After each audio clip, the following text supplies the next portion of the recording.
Barrister Parvateesam రెండో భాగం.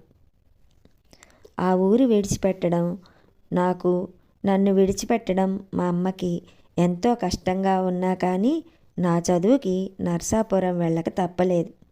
ఈ ఊళ్ళో ఎన్నాళ్ళున్నా లాభం లేదని వాళ్ళు నిశ్చయించి మంచి రోజు చూసి నన్ను నర్సాపురం వెళ్ళి మా మేనత్తగారింట్లో అప్పచెప్పి అక్కడ టైలర్ హై స్కూల్లో నన్ను ఫస్ట్ ఫారంలో చేర్పించారు.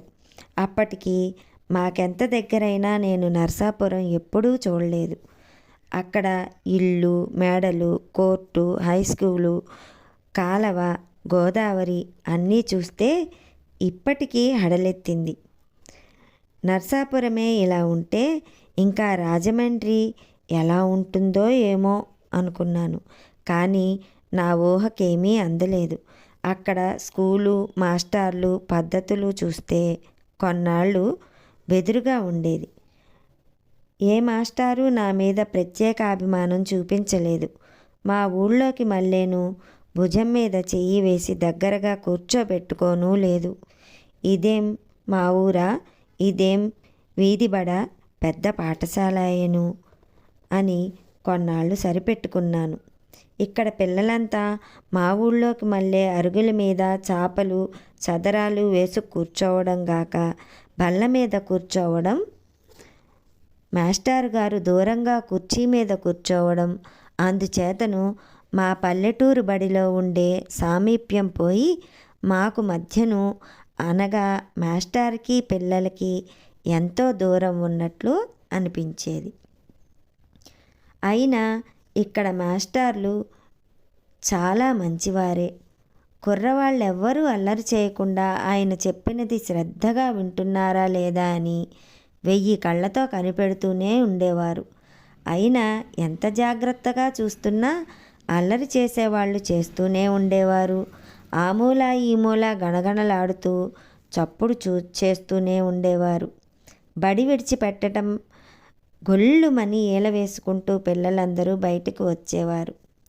బయటికి రావడంతోనే ఎవళ్ళ దారిన వాళ్ళు ఇళ్ళకు పోకుండా గుంపులు గుంపులుగా కేకలేస్తూ పరుగులెడుతూ ఒకళ్ళనొకళ్ళు సరదాకి కిందకి తోసివేస్తూ అల్లరి చేసేవాళ్ళు కొందరు. మరికొందరు ఉప్పట్టి, చెడుగుడు మొదలైన ఆటలు ఆడుకునేవారు. ఇలా కొందరు బంతి ఆడుకునేవారు.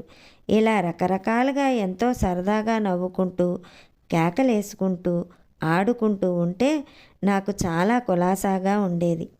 కొన్నాళ్ళు నేను ఏ ముఠాలోనూ చేరకుండా ఓ పక్కన నుంచొని అరుగు మీద కూర్చొని ఈ వేడుక చూస్తూ ఆనందించేవాడిని. కానీ అట్టే రోజులు ఆ పిల్లలంతా నన్ను కూర్చోనివ్వలేదు. నన్ను కూడా బలవంతాన్ని లాక్కొని వెళ్ళేవారు. ఒకడు బంతి పుచ్చుకొని నన్ను కొట్టేవాడు. నేను తప్పనిసరిగా ఆ బంతి మళ్ళీ వాడి మీదకు విసరవలసి వచ్చేది. అలా విసిరి పారిపోతుంటే మళ్ళీ బంతి వచ్చి నా వీపుకు తగిలేది. ఇలా తప్పనిసరిగా బంతి ఆట ఆడవలసి వచ్చేది. ఈవేళ ఈ బంతి ఆట అయితే మరొక రోజున ఉప్పట్టిలోకి లాక్కుపోయేవారు. ఇలా వారం రోజులు గడిచేసరికి ఎవరూ పిలవకుండానే నేను ఆటలకి తయారయ్యేవాడిని. అన్నిట్లోకి నాకు చెడుగుడు ఆట అంటే ఎక్కువ సరదాగా ఉండేది. అందుచేతను ప్రతిరోజు నేను చెడుగుడు గుంపులోనే చేరి 2-3 మాసములు అయ్యేసరికి మంచి చెడుగుడి ఆటగాడిలా తయారయ్యాను. గమ్మత్తు ఏమిటంటే మా ఊళ్ళోనూ అక్కడ బడిలోనూ ఎరుగని కొత్త వింత ఇక్కడ కనిపెట్టాను. సంవత్సరం అంతా అయిపోయి డిసెంబరులో సెలవులు ఇచ్చే ముందు క్లాసు పరీక్షలతో పాటు కొంచెం ముందు వెనుకలను ఈ ఆటలన్నిటిలోనూ పోటీలు జరిపేవారు. గెలుపొందిన జట్టుకి బహుమతులు ఇచ్చేవారు. ఆ జట్టులో కూడా మరీ మంచి ఆటగాడికి ప్రత్యేక బహుమతి ఇచ్చేవాళ్ళు. నేను చేరిన సంవత్సరం మా జట్టు గెలవడమే కాకుండా అందులో మొదటి బహుమతి నాకు వచ్చింది. ఇలా వస్తుందని నేనెన్నడూ అనుకోలేదు. ఈ బహుమతి ప్రదానానికి స్కూలు పిల్లలందరినీ పరీక్ష హాలులో కూర్చోబెట్టి సభ జరిపి మా జిల్లా కలెక్టర్ గారిని పిలిపించి వారి చేత బహుమతులు ఇప్పించేవారు. ఒక్కొక్కళ్ళ పేరే చదువుతుంటే ఆ కుర్రవాళ్ళు కలెక్టర్ గారి దగ్గరికి వెళ్ళడం, వారిచ్చిన బహుమతి అందుకోవడం, వారికి ఒక నమస్కారం చేసి వెనక్కు తిరిగి రావడం, ఇది ఏర్పాటు.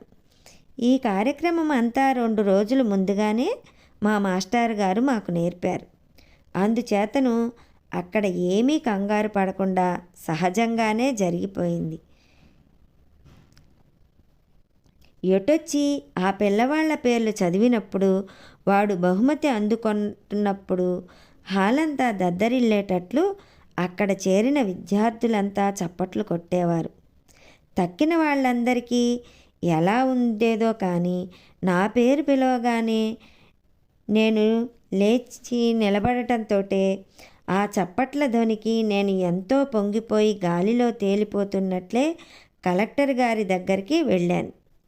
అక్కడ నేల మీద నడిచాననే నమ్మకం ఇప్పటికీ లేదు. ఆ పైన కలెక్టర్ గారు నాకేసి చూసి మందహాసం చేసి గుడ్ బాయ్ అని నా వీపు తట్టారు. దానితో సంతోషం పట్టలేక నేను పరవశుణ్ణయి ఈ మాట మరీ గాలిలో తేలిపోతూ నేను కూర్చున్న చోటలో గభీమని చతికిలపడ్డాను. నా పక్కనున్న కుర్రవాళ్ళంతా నన్నక్కడే కౌగిలించుకున్నారు. కొంచెం చెప్పడానికి సిగ్గువేస్తున్నది కానీ అయినా చెప్పక తప్పదు. ఆ సంవత్సరం ఆటల్లోనే కాకుండా చదువులో కూడా నాకు మొదటి బహుమతి వచ్చింది. ఆ సంగతి నాకు అప్పటి వరకు తెలియదు. ఇంకా ఆ రోజు నాకు మరీ ఆనందం కలిగించిన విషయం మరొకటి జరిగింది.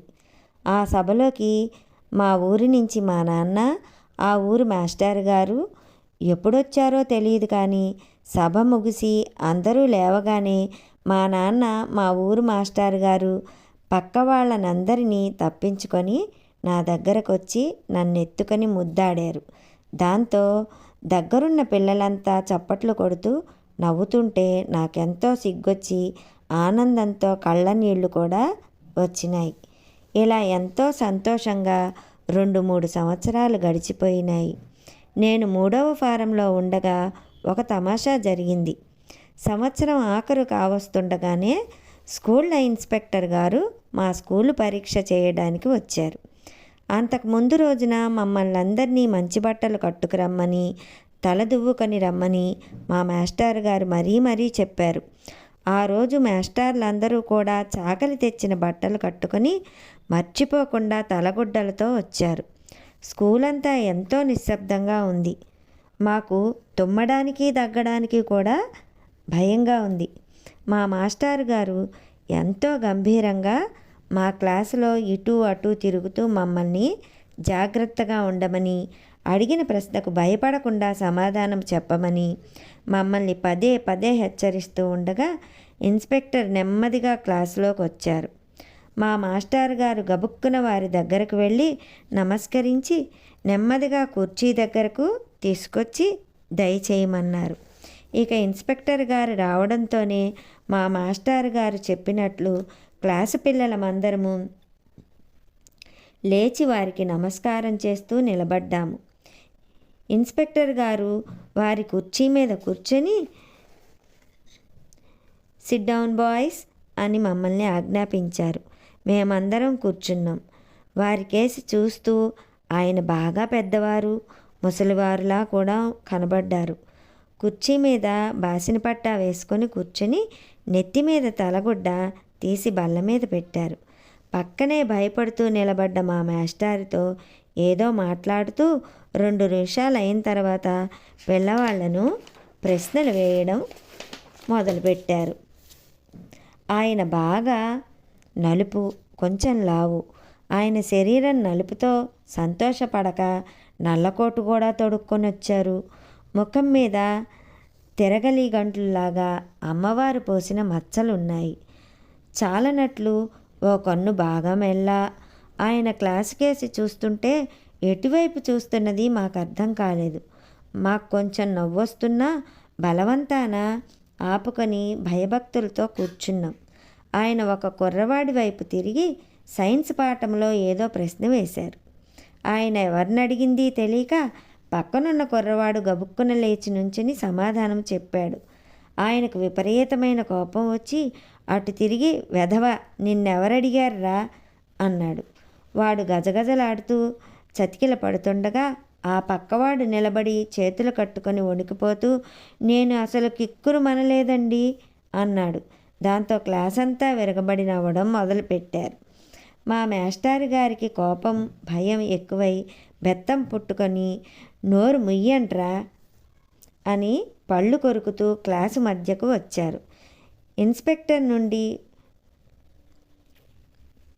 ఇన్స్పెక్టర్ మండిపోతూ లేచి నుంచుని బల్లగుద్ది సైలెన్స్ అని ఉరిమారు. ఆ ఉరుముకి మేమంతా హడలిపోయి మాట్లాడక కూర్చున్నాం. ఇన్స్పెక్టర్ గారు ఆ కోపంతోనే మరిన్ని ప్రశ్నలు వేశారు. మళ్ళీ కుర్రాళ్ళు కంగారు పడకుండా వారి ప్రశ్నలు వేసిన కుర్రాడి పేరు మాస్టర్ గారు పిలవడంతో పొరపాటు లేకుండా సరి అయిన సమాధానం చెబుతూ వచ్చాడు. దానితో వారు కొంచెం శాంతించి ప్రసన్నులై ఇంకా ఏదో ప్రశ్నలు వేస్తూ నాకేసి తిరిగి నన్ను ఓ ప్రశ్న అడిగారు. నేను కొంచెం పరాగ్గా చూస్తూ కూర్చున్నాను. ఇంతలో మాస్టర్ గారు నా పరాకు చూసి ఏం పార్వతీశం నిన్నే వారేదో అడుగుతున్నారు చెప్పమన్నారు. నేను గబుక్కున చేతులు కట్టుకొని లేచి నిలబడ్డాను. వారి ప్రశ్న వినిపించుకోలేదు. ఇంతలో ఇన్స్పెక్టర్ గారు మందహాసం చేస్తూ చూడమ్మా అబ్బాయి, ఎటువంటి వస్తువు మీదను కాంతి కిరణం పడితే పరావర్తనం చెందుతుంది అంటే అది వెనక్కి తిరుగుతుంది అన్నారు. నాకింకా పరధ్యానం పోలేదు. ఇది ఇందాక చెప్పడం మర్చిపోయాను. వారిది బట్టతల సన్నగా మెరిసిపోతోంది. ఆ క్షణంలో మా క్లాసు పాక కప్పులో నుంచి సూర్యకిరణం వారి నెత్తి మీద పడిందో ఏమో పరావర్తనమైంది కాబోలు. ఇన్స్పెక్టర్ గారి వారి ప్రశ్న మళ్ళీ చెప్పగా నేనేమీ ఆలోచించకుండా బట్టతలండి అన్నాను. క్లాసు గొల్లుమన్నారు. మా మాస్టర్ గారు మొహం మొత్తుకున్నారు. ఇన్స్పెక్టర్ గారు ఒళ్ళుమండి తలగుడ్డ నెత్తిమీద పెట్టుకుని క్లాస్లో నుంచి వెళ్ళిపోయారు. క్లాస్ అంతా నిశ్శబ్దం. ఇన్స్పెక్టర్ ఖాళీ చేసిన కుర్చీలో మా మాస్టర్ గారు చతికిలబడి ఎదురు బల్ల మీద మోచేతులానించి 2 చేతులు నెత్తిన పెట్టుకుని పార్వతీశం నా కొంప తీసావురా, నీకిలాంటి దుర్బుద్ధి పుట్టిందేవిరా, ఈవేళ నీవేదో తెలివైన వాడివని ఇన్నాళ్ళు మురిసిపోతుంటే ఇలా చెప్పాలని ఎలా తోచిందిరా నీకు? ఇంతకీ నా కర్మ కాలింది, నా రోజులు బాగాలేవు అని విచారిస్తుంటే మాకందరికీ కూడా ఏడుపొచ్చినంత పనయింది. ఇంతలో భోజన సమయం అయిందని గంట మ్రోగింది. మా మాస్టర్ గారు దిగాలు పడి అలాగే కూర్చున్నారు. మేమెంతో నిశ్శబ్దంగా బయటికి జారాం.